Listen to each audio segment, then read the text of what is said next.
Bienvenue dans cette nouvelle vidéo. Nous allons voir comment afficher des nouvelles règles dans une base de données Excel.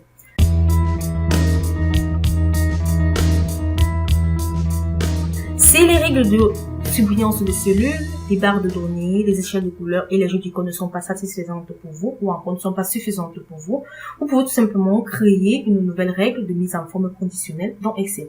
Alors, nous allons dans cette vidéo mettre en surbrillance les codes, donc c'est-à-dire qui se produisent plus d'une fois dans la plage A2 à A10 et ensuite qui ont tout simplement un score supérieur à 100. Pour cela, nous allons effectuer une nouvelle règle de mise en forme conditionnelle. Nous allons premièrement sélectionner la plage A2 à A10 qui est déjà fait. Ensuite, nous allons tout simplement aller au niveau de l'onglet accueil du ruban. Dans le groupe style, nous allons sélectionner mise en forme conditionnelle. Ensuite, sur nouvelle règle. Et là, nous avons la boîte de dialogue de nouvelles règles qui apparaît. Alors, les règles, il est important de connaître que les règles de surbrillance, les barres de données, les échelles de couleurs, les jeux d'icônes sont tout simplement des raccourcis. Donc, vous pouvez également retrouver toutes ces nouvelles règles dans cette fenêtre. Vous pouvez également apporter les modifications que vous voulez pour chaque élément. Voilà, au niveau des styles avec les échelles à 2 couleurs, les échelles à 3 couleurs, la barre de données et les jeux d'icônes que vous pourrez tout simplement appliquer en personnalisant personnellement vos données. Donc, ensuite, nous allons tout simplement sélectionner au niveau du type de règle. Nous allons utiliser une formule pour déterminer pour quelle cellule le format sera appliqué.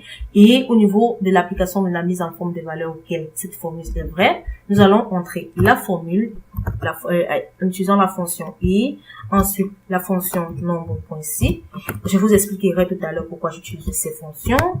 Ensuite, je vais sélectionner la plage A2 à A10. Je vais entrer le point virgule pour entrer le second argument de la fonction nombre.c. Ensuite, je vais sélectionner la plage A2. Dans cette plage, je vais supprimer ces référencements parce que si on met les référencements, cela ne va tout simplement pas appliquer la formule. Ensuite, je vais fermer la parenthèse pour la fonction nombre.c qui sera tout simplement supérieure à 1.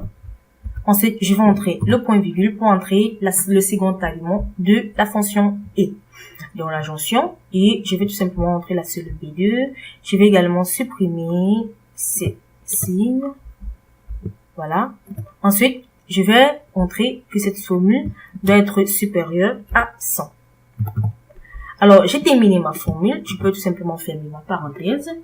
Et je vais tout simplement sélectionner un style de mise en forme. Donc, je vais sélectionner un style, pourquoi pas le vert, ce vert.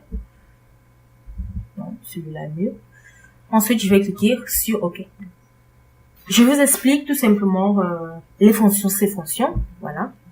Donc, la fonction nombre.c A2 de la plage A2 jusqu'à A10, point virgule A2, compte le nombre de codes de la plage A2 à A10 qui sont égaux aux codes de la cellule A2. Maintenant, la fonction, c'est encore la formule et nombre.c A2 jusqu'à A10, point virgule A2 supérieur à 1 et B2 supérieur à 100. Dans cette formule, Excel met en forme la cellule A2. Parce que nous avons sélectionné la plage A2 à A10 avant de cliquer sur la mise en forme conditionnelle, Excel copie automatiquement la formule dans les autres cellules. Ainsi, tout simplement, la cellule A3 va tout simplement comprendre la formule et nombre.c et nombre.c A2 à A10, A3 cette fois supérieur à 1, ensuite B3 supérieur à 100. La cellule A4 va tout simplement comprendre la formule et nombre.c, A2 à A10, A4 supérieur à 1 et B4 supérieur à 100 et ainsi de suite pour toutes les autres formules. Donc ensuite, je vais tout simplement cliquer sur OK pour revenir à ma feuille de calcul et là, comme vous pouvez le constater, la cellule A est tout simplement mise à surbrillance. Voilà en quelque sorte comment cela s'applique. La cellule A a été mise en surbrillance avec une couleur de fond verte.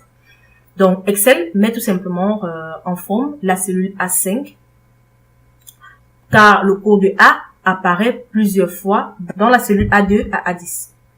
Donc, le code A apparaît plusieurs fois. Nous avons A au niveau de la cellule A2, nous avons A au niveau de la cellule A5. Raison pour laquelle la cellule A5 a été mise en surbrillance tout simplement parce que sa valeur est supérieure à 150. Donc, cela vous permet tout simplement également de mettre en surbrillance les doublons. Donc, c'est la même chose. Mettre en surbrillance les doublons, cela marche également avec cette formule-là. Donc, cela a tout simplement mis la formule A5 en surbrillance tout simplement parce que le code A est en doublon dans cette plage et la seule valeur qui est supérieure à 150, c'est tout simplement la cellule, le P5 par contre, et du coup, la cellule A5 est tout simplement mise à surbrillance.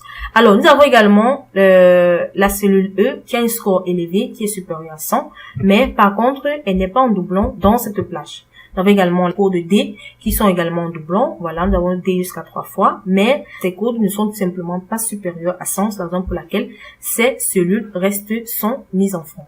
Donc voilà en quelque sorte comment supprimer le doublon et créer une nouvelle règle de mise en forme dans votre feuille de calcul Excel. J'espère que vous avez aimé cette vidéo de l'entreprise Excel Corpo, entreprise spécialisée dans les prestations de services Microsoft Excel. Si vous avez aimé cette vidéo, n'oubliez pas de vous abonner et de cliquer sur le bouton j'aime et ensuite de la partager.